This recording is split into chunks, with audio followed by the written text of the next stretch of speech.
Chard, or Swiss chard as it's otherwise known, has a history that makes itself stand out in the plant world. It's believed that this wondrous leafy veg was grown in one of the ancient wonders of the world. You've got it, the Hanging Gardens of Babylon.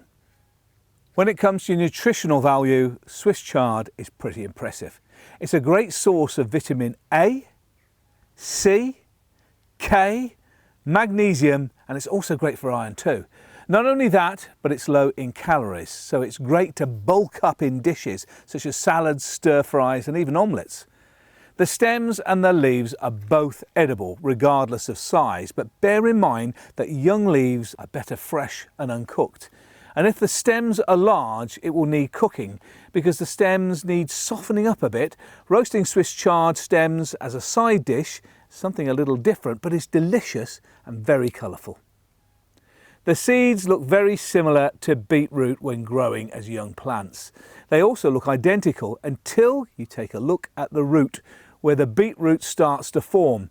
With chard, it's all about what's above ground.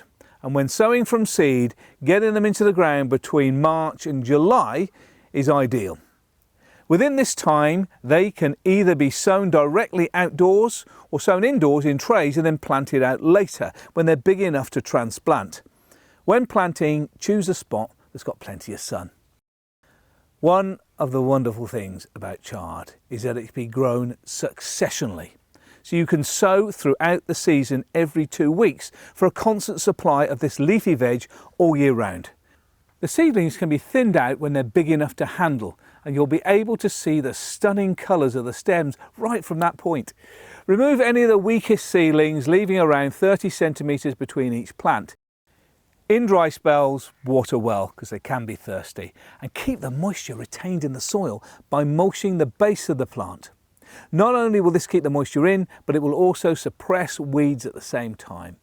You can also mulch the plant with grass clippings that will retain the moisture and therefore reduce the watering whilst also preventing weeds. As I've mentioned, you can harvest all year round, but of course with very strong frost during the autumn and winter months you can give it a little bit of protection using cloche or fleecing over the plant itself, or you can just put a little bit of mulch at the base of the plant to protect and insulate them during the winter. During the summer, of course, we do occasionally get humid weather, and with humid weather grey mould appears and mildew may make the leaves not only look unpleasant but unpleasant to taste as well. So improve your air circulation by removing some of the leaves and making sure there's plenty of space in between the plants. With successional growing, you can always harvest all year round. And when it comes to harvesting, individual leaves can be cut as and when you need them, which is really convenient. Which means leaves can be harvested for the plant for months and months on end. Start by harvesting the outer leaves, working your way inwards so the younger leaves get a chance to grow. And cut regularly because it will pay off and it'll encourage more to grow. I use a sharp knife to make sure there's a clean cut too.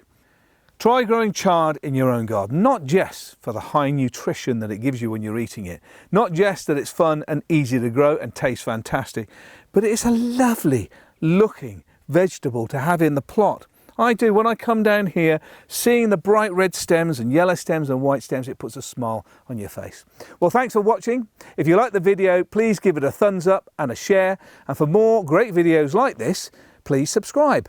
Let me know about your experiences of growing leafy crops. And for more great information, visit my website, daviddomoney.com.